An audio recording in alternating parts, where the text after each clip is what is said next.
사도신경으로 신앙을 고백합니다. 나는 전능하신 아버지 하나님 천지의 창조주를 믿습니다. 나는 그의 유일하신 아들 우리 주 예수 그리스도를 믿습니다. 그는 성령으로 잉태되어 동정녀 마리아에게서 나시고 본디오 빌라도에게 고난을 받아 십자가에 못 박혀 죽으시고 장사된 지 사흘 만에 죽은 자 가운데서 다시 살아나셨으며 하늘에 오르시어 전능하신 아버지 하나님 우편에 앉아 계시다가 거기로부터 살아있는 자와 죽은 자를 심판하러 오십니다. 나는 성령을 믿으며 거룩한 공교회와 성도의 교제와 죄를 용서받는 것과 몸의 부활과 영생을 믿습니다. 아멘. 246장 찬송합니다.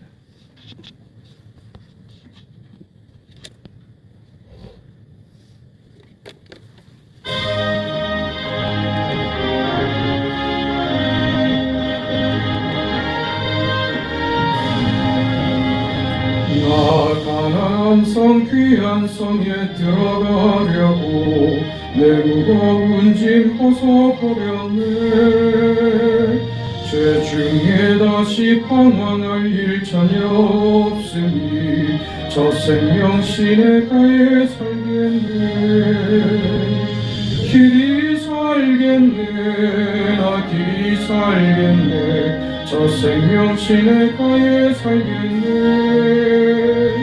길이 살겠네. 나 길이 살겠네. 저 생명 시내가에 살겠네.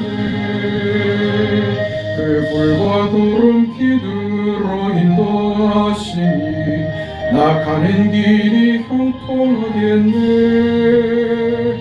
그 요단강을 내가 지금 건넌 후에는 저 생명 시내가에 살겠네. 길이 살겠네. 나 길이 살겠네. 저 생명 시내가에 살겠네. 길이 살겠네. 나 길이 살겠네. 저 생명 시내가에 살겠네. 내 주인 영혼 만나로서 먹여주시니 그 양식 내게 생명 되겠네. 이후로 생명 양식 주와 함께 먹으며 저 생명 시내가에 살겠네. 길이 살겠네. 나 길이 살겠네. 저 생명 시내가에 살겠네. 길이 살겠네. 나 길이 살겠네. 저 생명 시내가에 살겠네.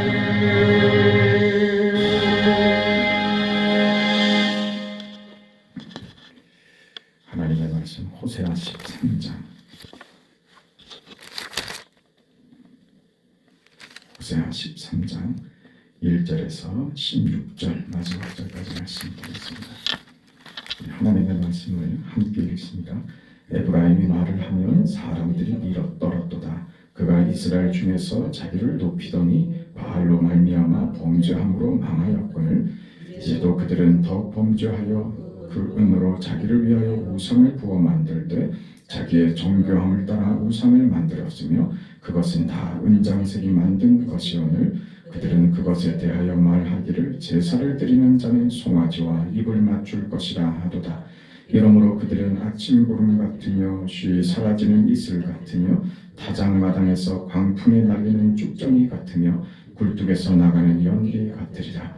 그러나 애굽 땅에 있을 때부터 나는 내 하나님 여호와라. 나밖에 내가 다른 신을 알 것이라. 나 외에는 구원자가 없느니라. 내가 광야 마른 땅에서 너를 알았거늘 그들이 먹여준 대로 배가 불렀고 배가 부르니 그들의 마음이 교만하여 이로 말미암아 나를 잊었느니라. 그러므로 내가 그들에게 사자 같고 길가에서 기다리는 표범 같으리니 내가 새끼 잃은 곰같이 그들을 만나 그의 염통 거풀을 찢고 거기서 암사자같이 그들을 삼키리라. 들짐승이 그들을 찢으리라. 이스라엘아, 내가 패망하였나니 이는 너를 도와주는 나를 대적함이니라. 전에 내가 이르기를 내게 왕과 지도자들을 주소서 하였느니라. 내 모든 성읍에서 너를 구원할 자 곧 내 왕이 이제 어디 있으며 내 재판장들이 어디 있느냐. 내가 분노함으로 내게 왕을 주고 진노함으로 패하였노라. 에브라임의 불의가 봉함되었고 그 죄가 저장되었나니 해산하는 여인의 어려움이 그에게 임하리라.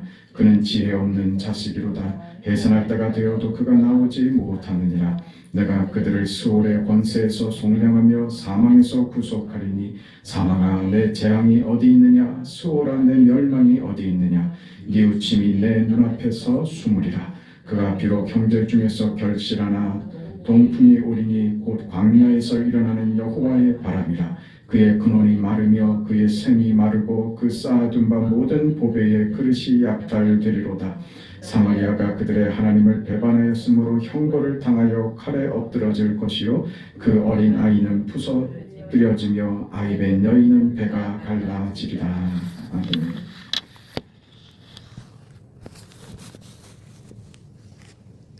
이스라엘의 멸망이 목전에 다가왔습니다. 멸망의 이 막바지에 호세아 선지자가 북왕조 이스라엘을 향하여 하나님의 진노의 그 무서움을 선언하는 장면입니다. 너희들은 우상을 만들었고 하나님 외에 다른 신을 두지 말라는 하나님의 하나님 되심을 배반했다. 너희를 이 땅에 인도한 하나님, 그리고 모든 것으로 복준 하나님을 너희가 잊었다. 내가 이 문제를 그냥 넘어가지 않겠다고 하십니다. 12절에 보듯이 에브라임의 불의가 봉함되었고 그 죄가 저장되었다. 이제 돌이킬 수 없다는 말입니다. 회개하고 변명할 기회가 이제는 없다. 이젠 끝났다. 이제는 내가 너희를 심판하겠다고 하는 마지막 선언입니다. 7절 이하에 보면 그러므로 내가 그들에게 사자 같고 길가에서 기다리는 표범 같으리라.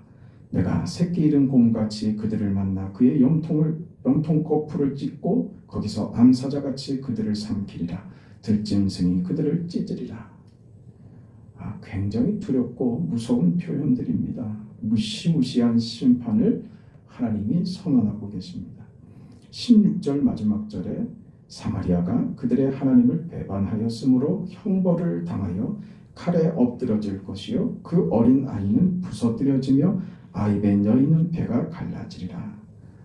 어떻게 그 인간의 그 언어로 더 이상 참혹함을 표현할 수 없을 만큼 하나님의 심판과 그 형벌의 무서움을 표현하고 있습니다. 마치 그림을 그리는 것처럼 차마 표현할 수 없는 그 심판의 무서움입니다. 우리는 그 성경의 이런 표현들을 보면 그 되게 1차적으로 우리가 가지는 감정은 공포고 두려움이고 인간이 당하는 것에 그 우리 시선이 멈추는데 생각해 보세요.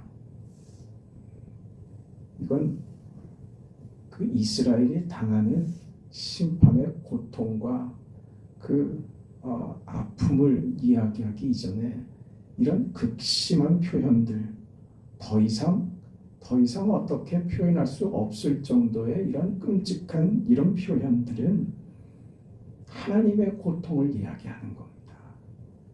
하나님께서 이스라엘 백성들의 죄에 대해서 이렇게 가슴 아파하고 이스라엘의 이 죄 앞에서 그 죄로 말미암은 이 결과에 대해서 분노하시는 하나님, 가슴 아파하시는 하나님, 그냥 놔둘 수 없어서 손을 대야만 하는 이 상황이 하나님은 고통스럽고 차마 이 일을 시행하는 것이 하나님 편에서 아주 괴로운 일인 것입니다.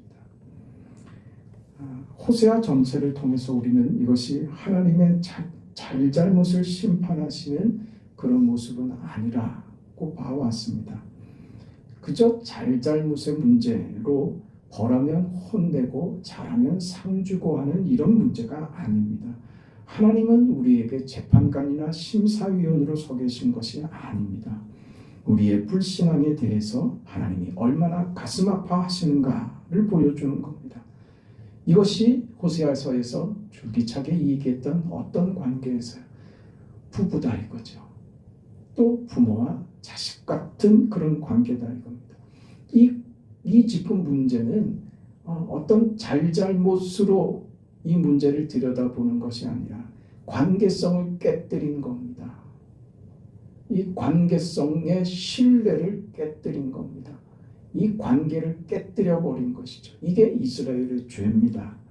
그래서 하나님은 부부 같고 자식 같은 그런 이스라엘을 향하여 너와 내가 그저 잘못하면 벌 주면 그만인 관계로서가 아니라 아무리 상대가 잘못을 해도 깨질 수 없는 관계에서 오는 아픈 말입니다. 그저 한 대 때리면 그만인 것이 아닌 상대의 잘못이 나의 고통이 돼버리는 거죠. 우리 자식들을 기르면서 늘 경험했던 건 아닙니까? 그걸 야단치고 혼내고 급기야는 넌 내 자식도 아니야. 이런 말까지 쏟아내는 이유가 뭡니까? 떨어질 수 없는, 분리될 수 없는 이 관계에서의 아픔 아닙니까? 상대의 잘못이 나의 아픔이 돼버리는 것 말입니다. 하나님의 지금 이 표현들이 바로 거기 있는 겁니다. 하나님께서 이스라엘의 백성들의 잘못에 대해서 얼마나 가슴 아파하시며 이 가슴 아파하심이 얼마나 깊고 큰가 하는 것을 보여주고 있는 겁니다. 우리는 이것을 호세아서 전체에서 보고 있던 것입니다. 잘잘못에 관한 어떤 도덕적이고 윤리적인 원칙의 문제보다 지금 하나님과의 이 관계성의 문제에서 저들의 죄를 들여다보고 그렇게 다루고 있는 것이죠. 하나님의 사랑을 입은 자로서 저들이 지켜야 하는 하나님의 자녀된 하나님의 백성된 그 정체성 혹은 어떤 책임이나 저들이 인생이 받은 그 영광과 특권 같은 것들에 대해서 하나님이 지금 저들을 심판하는 이 과정을 통해서 가르치고자 하시는 겁니다.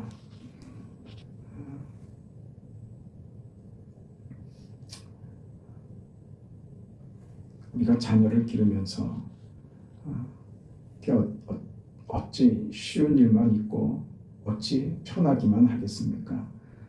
이런 관계 속에서 하나님이 이스라엘을 부부관계처럼 또 부모와 자식 관계처럼 그렇게 연결하여 남이 아닌 서로 뗄 수 없는 관계로 구별할 수 없는 관계로 만드셨다. 이 관계는 반드시 우리가 인생에서 경험하는 것처럼 기쁨을 주고받는 관계도 되지만 고통스러운 관계가 되기도 하더라고 하는 것입니다. 우리 좀 우스갯소리로 그런 표현들 하지 않습니까? 옛날에 오래전에 TV 프로그램에서 시골에 노부부들을 모시고 이렇게 퀴즈하고 하는 그런 프로가 있었죠. 그 남편이 문제를 내면 할머니가 반대편에 앉아서 대답을 합니다. 정답은 부부입니다. 할아버지가 설명을 합니다. 당신하고 나는 무슨 사이야? 할머니가 거침없이 대답하죠. 원수라고. 아니 그거 말고 철천지 원수라고. 원수라는 말이요. 그게 어떤 의미입니까? 그 말 속에는 사실 이게 관계가 없고 포기되고 버려진 사이면 원수라는 표현을 하지 않죠. 그 원수라는 표현은 외면할 수 없고 돌아설 수 없는 이 관계의 긴밀함이 전제되어 있는 겁니다. 포기하지 못하겠기에 원수라고 그러는 거죠. 외면할 수 없는, 잊어버릴 수 없는 그 관계에서 원수가 되는 겁니다. 포기할 수 없기 때문에, 매정할 수 없기 때문에 그런 표현을 쓰는 것이 부부됨이고 자식과 부모됨의 이 혈연이라는 다른 어떤 걸로도 설명할 수 없는 관계의 긴밀함과 그 혈연이라는 신비함이죠. 세상에서 현실 속에서도 우리는 이걸 경험합니다. 우리가 가지는 이 경험의 근거, 이런 관계가 되는 이 가치와 그 복됨이 어디에 지금 근거하고 있다고요? 하나님과 우리 사이에서 이 긴밀한 관계, 떨어질 수 없는, 뗄래야 뗄 수 없는 이 신비한 관계, 하나님과 우리 사이에 이 관계가 됐다는 것, 이 경험과 이 특별한 신비와 이 복됨이 무엇에 근거하느냐? 하나님이 우리를 사랑하신다는데 이 근거를 가진다고 지금 성경이 이야기하고 있는 거예요. 어떤 사람이요? 무시무시한 사람이요. 포기하지 않는, 절대로 손 떼지 않는 그 사랑 말입니다. 이렇게 성경은 오늘 우리에게 가르치고 싶은 겁니다. 그래서 이 하나님의 고통스러워 하심, 분을 내심이 우리와의 관계에 뗄 수 없는 긴밀성을 나타내는 것입니다. 다만 이것이 잘못에 대한 보복이나 잘못에 대한 분노가 아닙니다. 잘못에 대한 형벌에 관한 것이 아닙니다. 그래서 14절에 이렇게 나옵니다. 내가 그들을 스올의 권세에서 속량하며 사망에서 구속하리니 사망아 내 재앙이 어디 있느냐, 스올아 내 멸망이 어디 있느냐, 뉘우침이 내 눈앞에서 숨으리라. 하나님은 지금 이스라엘 백성의 잘못 때문에 하나님이 참고 참으시다가 드디어 진노하시고 저들을 아수르의 포로가 되게 해서 아수르로 하여금 북왕조 이스라엘을 멸망시키도록 내어주십니다. 너희가 지금 이 형벌을 자초했다. 너희가 한 짓에 대한 당연한 결과다. 이제는 모르겠다. 이렇게 벌을 주어서 자기들이 한 일의 결과를 보도록 하는 것이 하나님의 목적이 아니다 그 말이죠.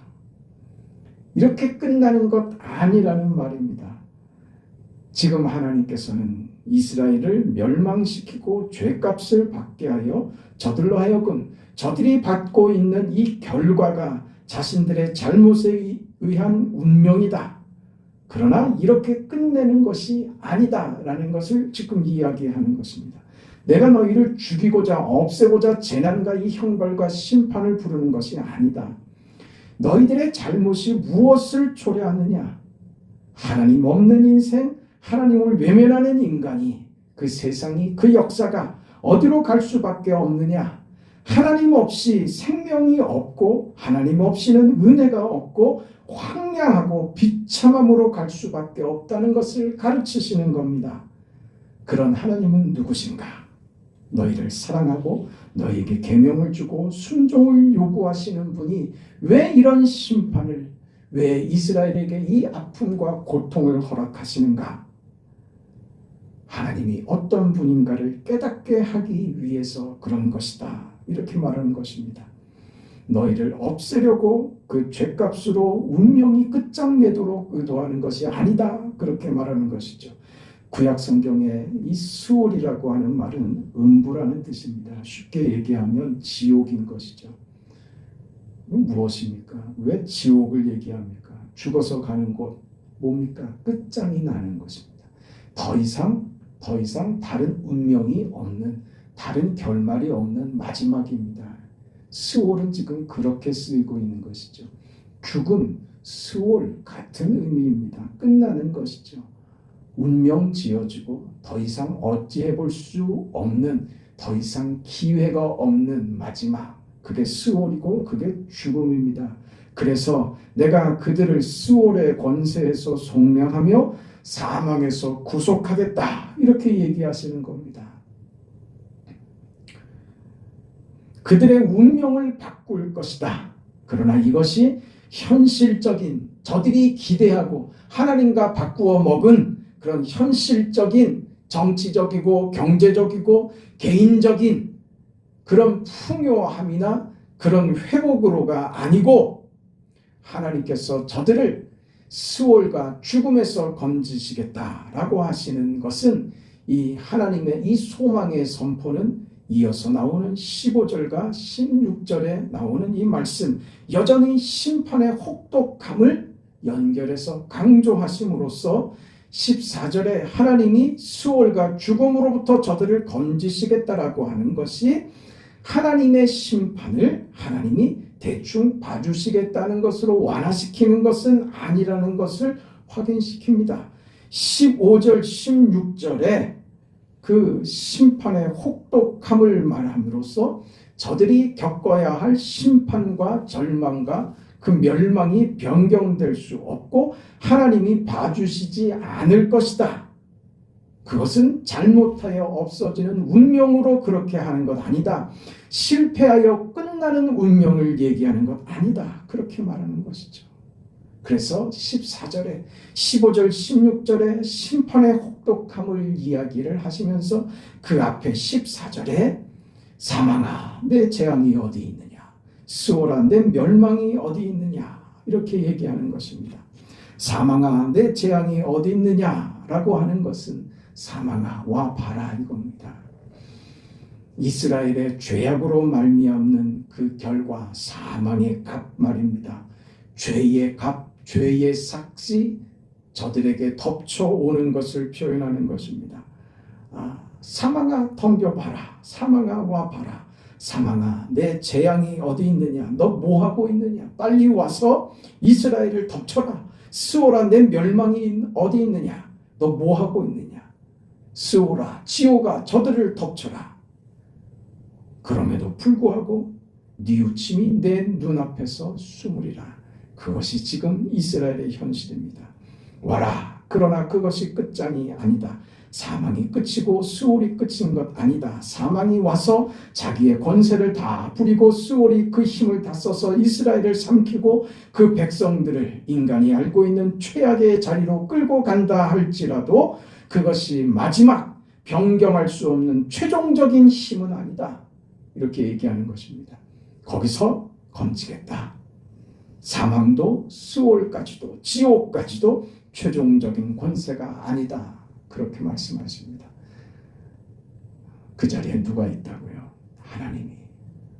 하나님이 거기서 그걸 통과하여서라도 내가 너희를 만들겠다. 왜? 너희를 포기할 수 없는 하나님이기 때문에 그렇다.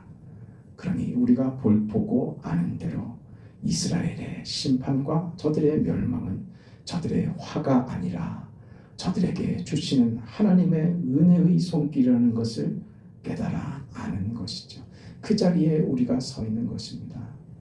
하나님의 고통을 이해하고 하나님이 우리 때문에 가슴 아파하고 우리의 고집과 못남 때문에 하나님이 힘들어하시고 마음 아파하시고 주께서 눈물을 흘리시며 그것 때문에 못 박히시고 그것 때문에 상하시고 그것 때문에 찔리시고 그것 때문에 신음하시고 고통에 몸부림치는 그 순간을 가졌다는 것을 알아야 합니다. 하나님이 우리를 돌이키고 우리를 부활의 자리, 영광의 자리, 복된 자리, 하나님의 자녀된 자리에 그 거룩과 영광과 은혜와 그 귀한 인생의 자리에서 우리를 언제나 그 자리에 서 있게 하기 위하여 예수께서 우리를 위하여 이미 고통받으시고 수모를 겪으시고 우리가 겪어야 할 모든 것을 주께서 먼저 다 담당하시어 우리의 수치와 멸망과 우리가 받아야 할 지옥불과 사망의 권세 앞에 멸망당하여 해야 할 우리 인생을 고치시고 회복하시고 하나님의 사랑과 거룩한 영광의 인생으로 우리를 바꾸셨다. 하나님의 고통이 당신을 찌르고 당신을 상처내고 당신을 죽게 함으로 우리에게 하나님의 사랑의 목적을 그 결과를 이루고야 마셨다. 이게 오늘 우리가 보는 하나님의 말씀이며 성경의 교훈이며 성경이 우리에게 하고 싶은 하려고 하는 말씀, 그 말씀 앞에 오늘 우리가 서 있는 것입니다. 이 인생임을 안다면 우리의 현실은 그저 하나님 앞에 감사와 영광으로밖에 우리가 표현할 것이 없으며 순종만이 우리의 답이라는 것을 알게 될 것입니다. 그 인생을 사는 오늘 저와 여러분의 삶이 되기를 축원합니다. 자비하신 아버지, 선하신 하나님의 은혜와 사랑을 감사드립니다. 결국 이스라엘은 망할 것이고 그 망함으로 지옥 같은 죽음 같은 이 고통이 저들에게 임할 것입니다. 이것이 경감되거나 이것이 취소되거나 이 절망의 고통을 하나님께서 면하게 하시지는 않을 것이라고 합니다. 다만 그 과정을 통하여 내가 너를 구원하겠다, 건지겠다, 사망이 죽음이 지옥이 너의 결정이 되지 않도록 너의 결과가 되지 않도록 만들 것이다. 통곡하시며 고통하시며 우리 가운데 찾아오신 하나님의 마음을 보게 하시니 감사합니다. 우리 인생 살면서 하나님을 고통스럽게 하는 우리들의 모습이 있다면 하나님 용서하여 주시고 사망 가운데서도 우리를 구원하시며 우리 먼저 고난과 고통과 죽음의 아픔을 체휼하셔서 우리를 구원하신 주님의 은혜를 늘 기억하고 하나님 앞에 순종하고 나의 생각과 고집과 내 육체적이고 세상적인 만족과 목적 때문에 하나님을 버리고 하나님을 배반하는 이스라엘의 모습을 우리는 버리고 믿음으로 늘 순종하는 삶을 살아낼 수 있도록 도와주시옵소서. 오늘도 그 삶을 넉넉하게 살아내게 하여 주옵소서.